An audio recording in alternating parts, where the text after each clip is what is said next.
Hey, today I'm working on the underhood light for my Camaro. This is something I've been meaning to do for a while, but haven't gotten around to it. The light socket has a pigtail on it. It's supposed to go like so. And in the process of pulling the engine and disconnecting things, the pigtail broke off flush with the socket. So I'm going to try to take this apart and see if I can open up the socket so that I can get inside and solder or reconnect the wire to it. Now, usually these old ones, I don't know if they're still doing this, but these old underhood lights have a mercury switch in them, so you got to be kind of careful. I'm going to see if I can get it apart. Now, I've kept all the parts together. I've got the bolts and the different screws that hold everything together and attach it back to the hood. Already took the bulb out. Looks like it says it's an S93. It's a single filament 12 volt bulb. The socket looks like that. There's an E-clip right here. So if I pop that out of there, I ought to be able to do that pretty easily without hurting myself, hopefully. It's just in a groove, it appears, in the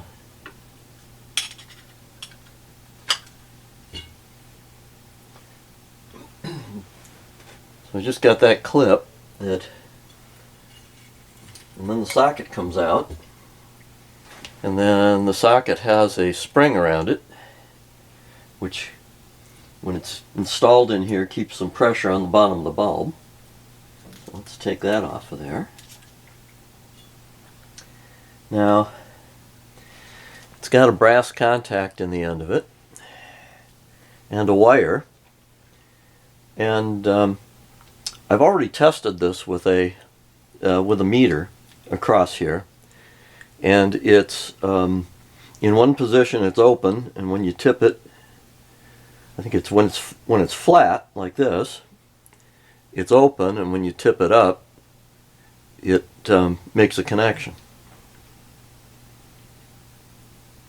And you can kind of see that it's sort of started to come apart.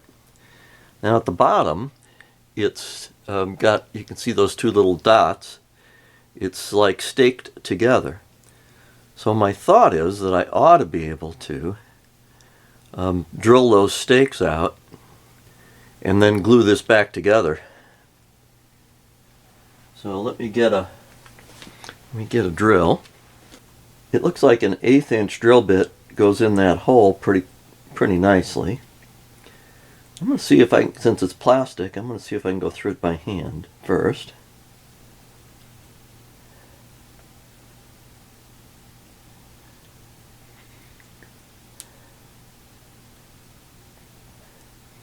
And it's going to be harder than it looks.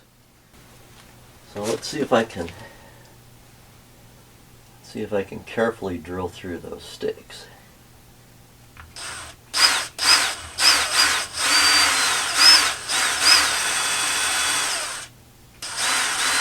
There's one. Looks like I'm through.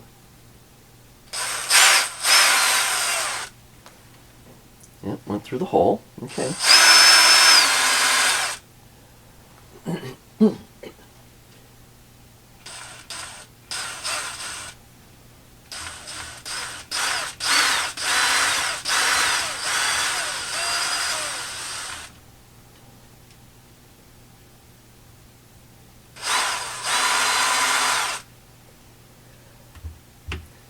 Well, it actually came apart before I got all the way through. These are the parts, and that's the contact, and I presume that the switch is inside there. The wire is just crimped in this piece of brass. So, I don't know if I can get that opened up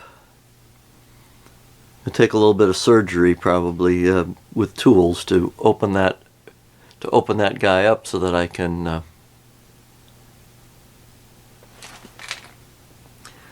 replace the wire in there. Got to put wire. It looks like this part is crimped on the insulation and the forward part is crimped on the wire.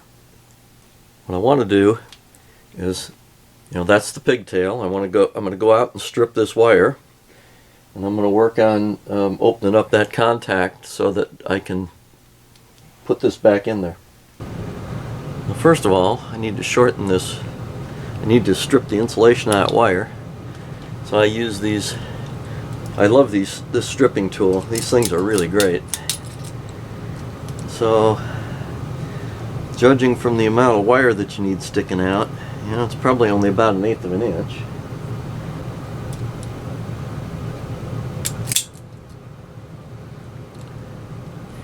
It's actually a 2-layer wire. It's got black insulation on the outside and a layer of white insulation on the inside, which is, it's probably number 18. Let's see if I can, there we go. Alright, so that's stripped, but it's got a little bit of my side cutters out here.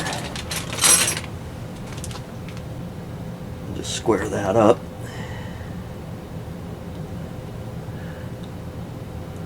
Looks pretty good. This is kind of fussy work. I've got a sharp pointed tool. I've managed to work it in the end where the insulation goes and open that up. And right now I'm just trying to get the strands of wire out so that I can get down to the second part, which is where it crimps onto those strands of wire. Got a little pair of pliers here because I don't want to deform the brass on the end. So I've got a small pair of long nose pliers that hold it a little more gently, I'll say. Just kind of picking this stuff out a strand or two at a time.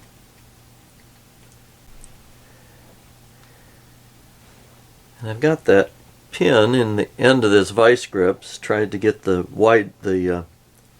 mushroom head in the slot. I just need to hold it enough that I can unwrap that crimp.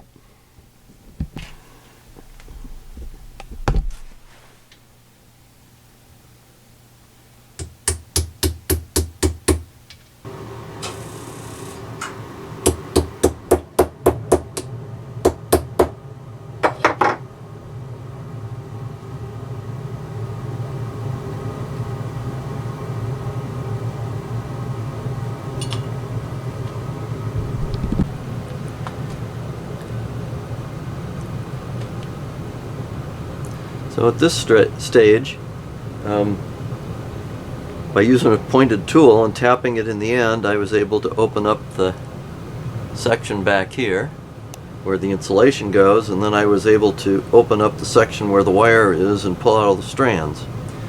So then the wire that goes in now is trimmed. It's got about 1/8 of an inch, and if I'm careful, should be able to slide this in there. Yeah, like so. Like that. So that the outer one will crimp on the insulation and the inner one will crimp on the wire. I could possibly solder the wire connection to make it extra secure. I'm always a little cautious about trying to do a second crimp on one of these, but that's how it came from the factory, so I'm going to try it. I'm going to start by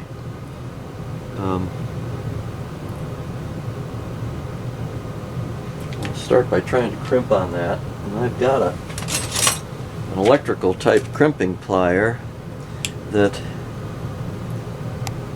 isn't designed exactly for this, but will probably work. So first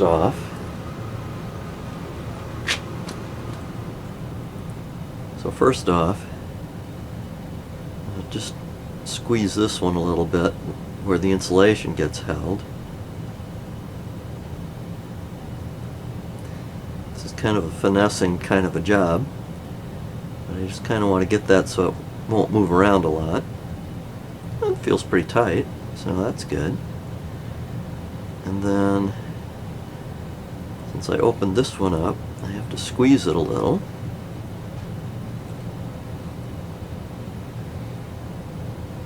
Kind of get it back into shape.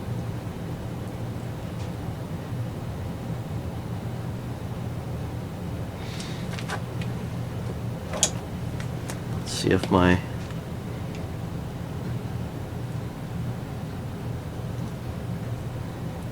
which way is best to do this.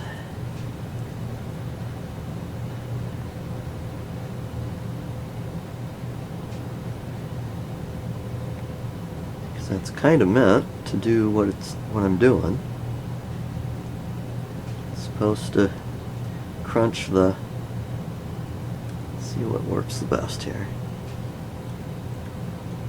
And the small one, which would be right. It's an 18 gauge wire. So I'm going to try to kind of hit it from both sides.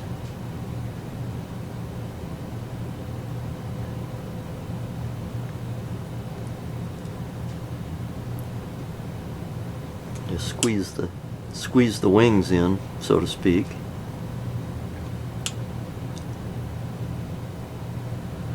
Then, once I've got that, in the factories, somebody had a nice crimping tool to do this with, and I'm doing it kind of with a do-it-yourself crimping tool, so that looks pretty solid. And then I've got the one for that just holds the insulation in place. It's kind of the same deal. We'll crunch it this way. We'll roll it on the other side and crunch it in that way. Trying not to deform it, and trying to sort of keep it round, Well, that looks pretty solid.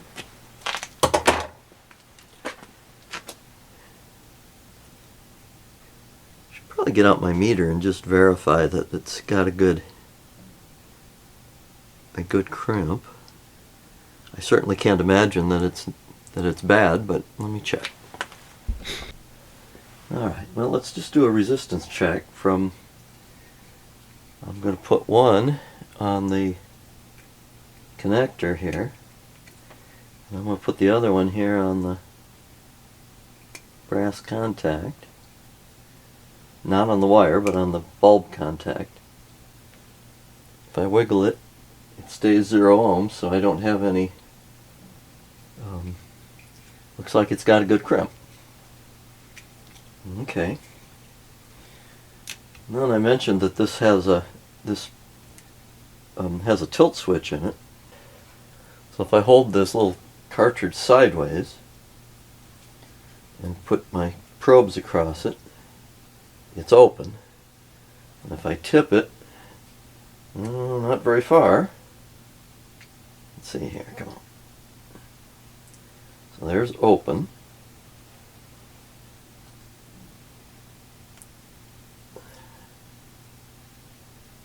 See, there's 4 ohms.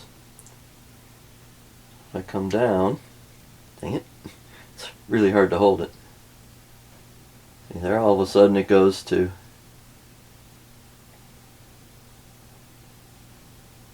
open.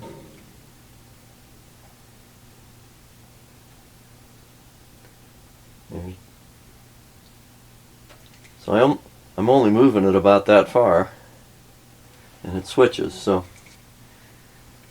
good thing.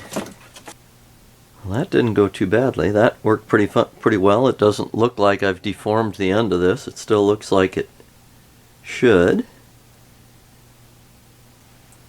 Yeah, see, we got to be careful here because the connector won't go through, and the socket, the plastic socket, since everything was broken, it came apart easier than it goes back together, right?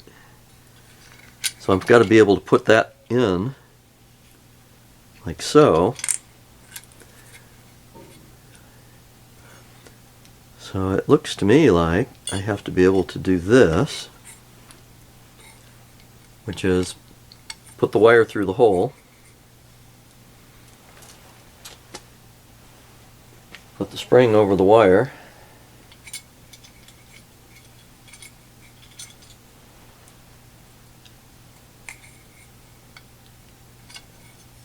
which is, so the spring is over the wire, and for now it's down inside the metal part of the socket here. And then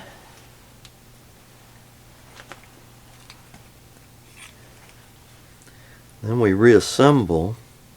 It's a little awkward. Boy, whoever manufactured this had to work hard. So we'll put the mercury capsule in there. We'll set the wire in like so, and we'll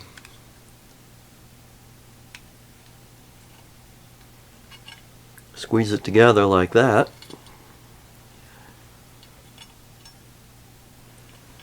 So the connector's hanging out the bottom.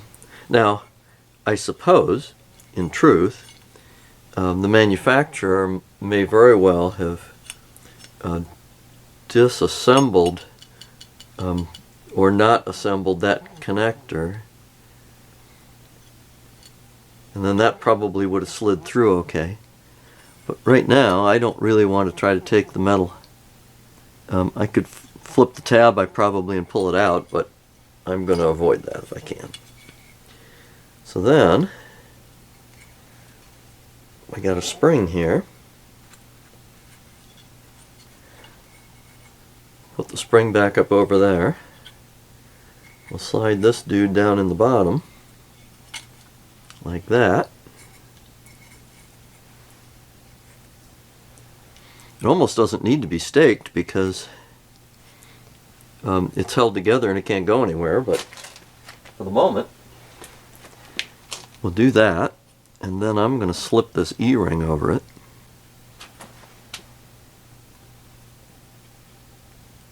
That. So now the two halves can't come apart. And it sits like that.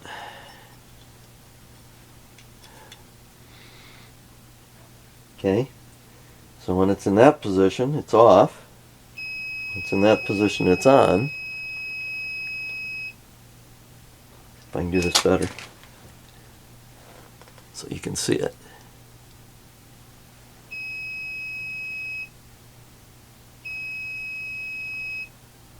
That looks good. Hey, I think I got it.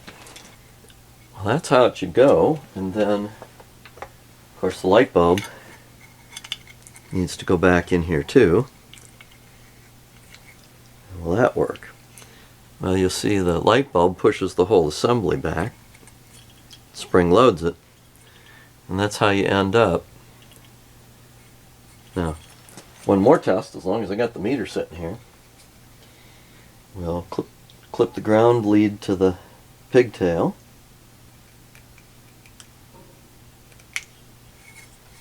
Like so. And this is how it goes under hood. Now,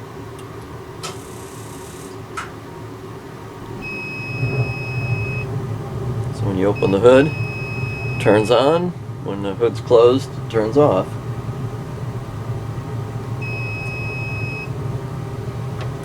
Alright, so I have it all back together, and I'm going to mix up a little batch of my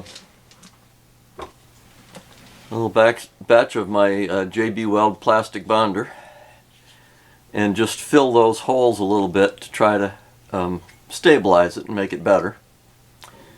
And then I'm going to go out and work on the car. In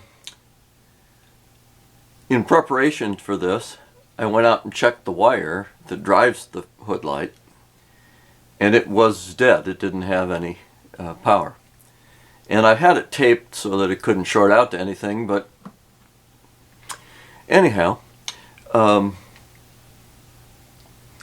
checking my wiring diagrams, there's actually an inline. It's hot all the time. It's got a battery feed that has, I tracked it down, it has a fuse link from a battery fed connector. It goes through a length of fuse link, then it goes into a little inline rubber glass fuse holder. And when I tried to get that apart, the glass fuse was broken. Now I might have just broken it trying to pull it apart. It didn't want to come apart. I mean, it's two pieces of rubber stuck together. It doesn't have a latch or anything. It looks like it just pulls apart. But when I got it apart, the glass was all broken. And perhaps it's been that way a long time. But if you were looking for this, it's tucked in behind the main wiring harness that goes down to the ECM along the front of the dash in the engine compartment. You can track that wire back, and it's kind of hidden behind that, I don't know, the wiring harness. It's about that big around.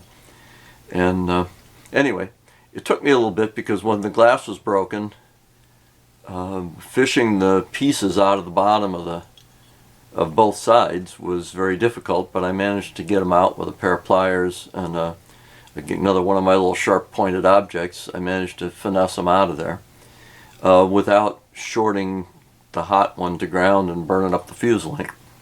But in any case, I'm going to try and come up with a 4 amp fuse for it. Put a little glue in here, and we'll be on our way. Side comment on hood lights. Once upon a time, long ago, I was on a development trip up in Canada, northern Canada. You know, GM's got a place up Kapuskasing. You're almost up to,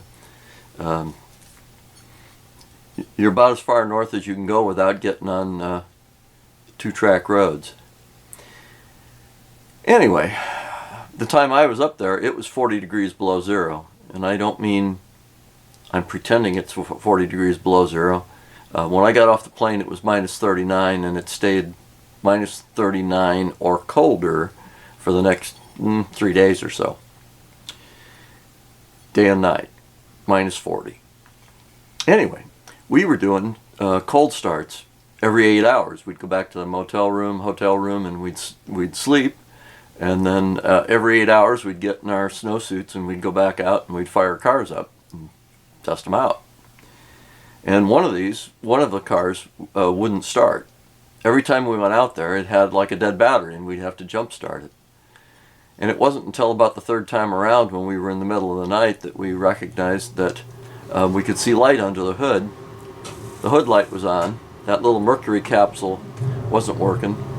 And all night long, it was sitting there draining the battery. So you do have to make sure these work right, or they do bad things to you. So today, my JB Weld job worked on the bottom. So I'm going to reinstall this hood lamp, underhood light, back where it belongs. And I know this isn't probably really a big deal, but it is handy to have these lights if your car, you know, if you have an issue with the car on the road and it's dark, you know, to have that light working is nice. The only thing in my case will be, sometimes I leave it sit here in the garage with the hood open, and I'll probably have to stop doing that. I'll have to lower the hood, but this light is supposed to be hot all the time, and the only thing that you have in here is that mercury tilt switch. In preparation for this, I was checking out the wire that feeds this and checking to see if it had power, and it didn't. So digging in, I found that there is an inline fuse based on the wiring diagram. Now, my car is a 1985, and I looked at the 1991 manual that I have, and it has a different wiring. The 91 looks like this light is fed off of the fuse block, off of a general accessory fuse that's hot all the time, with a 20 amp fuse. So somewhere between 85 and 91 they changed wiring. But in this one, what they're using, and I'll show you that in a second, is it's an inline fuse holder off of one of the main body connectors coming back toward the car. And what it uses is one of these little SFE 4 amp glass fuses. And it was broken. Now, I don't think the hood light worked when I got the car. I think it broke sometime long ago. But I think I probably broke the glass getting it apart, because it's a 2-piece rubber inline holder, and that thing was really, really stuck. And I didn't know how it was supposed to come apart. I just kept working it until I got it loose. And when I got it apart, the 2 metal ends of the fuses were, you know, in each end, and the glass was broken. So I'm going to put it back together with a little bit of silicone dielectric grease on the rubber. So hopefully if I have to take it apart the next time, it slides a little bit easier. So I'm going to go ahead and get this started. So I'm back here behind the hood, see? And this is the main harness that goes down to the engine controller. And I unclipped it from its bracket, plastic clip here, so that I could get it out of the way. Because here's the wire that feeds the hood lamp, and here's the opposite side of it right here. And so it's got a little rubber lip that's supposed to snap in, but the fuse just goes in between here and pushes together.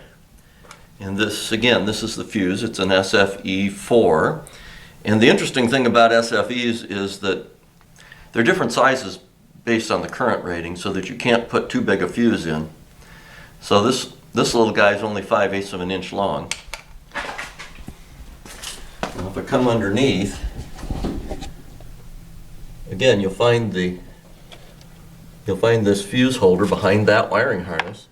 And then on the 85 anyway, the feed for that comes out of this connector, and the red is battery hot feeds, and then there's basically a tap, and there's a little wire hiding back here that right there. And as I look at the side of it, it's labeled that that's a fusible link. So if for some reason you shorted this, you'd melt the wire and protect things. So you want to be careful, because this side of the fuse holder is hot. And if you hit metal with it, it's going to burn out the fuse link. Everything's kind of set up to protect the wiring. So I'm going to, like I said, put a little bit of silicone grease on this assembly and put that fuse in there. And then that wire runs up the hood hinge here.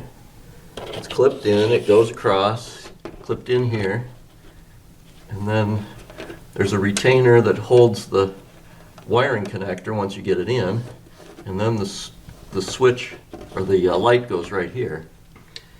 And in the process of me taking the hood off and juggling things around, I managed to break the wire, which is to the light, which is why I'm doing this project in the first place. Alright, so here's the fuse, and I'm going to tuck that one into this side first, because I had some fun getting those metal pieces out of there. You can see there's some pieces of glass here, and my safety glasses, I'll tell you, I was picking out broken glass, and the stuff wants to fly, so you kind of got to be careful. Just smear a little bit of this on there. It was really tough to get off. I used a little bit of a screwdriver in there to just try to separate the rubber. And as I say, it was a challenge.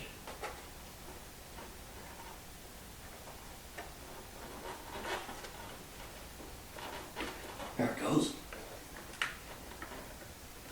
Slid it right together. Tuck it in there.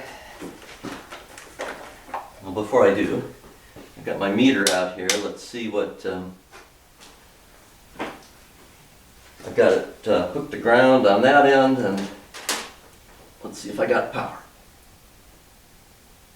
Yep, very good. got 12.5 volts. So it's got battery voltage.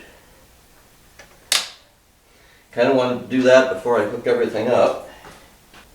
So this mounts up underneath with 2 sheet metal screws, and I mean, the advantage of saving everything in a bag and labeling it is I have them and I remember where they went. So let's see if we can sneak this one up in here. Get started. Ought to go underneath the hood.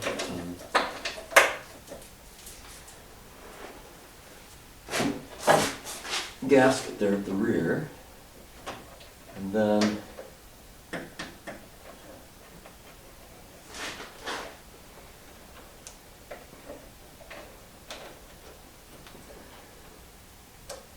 this thing clips together like so. And then there's a slot on here that clips to the underside of the hood. There, like so.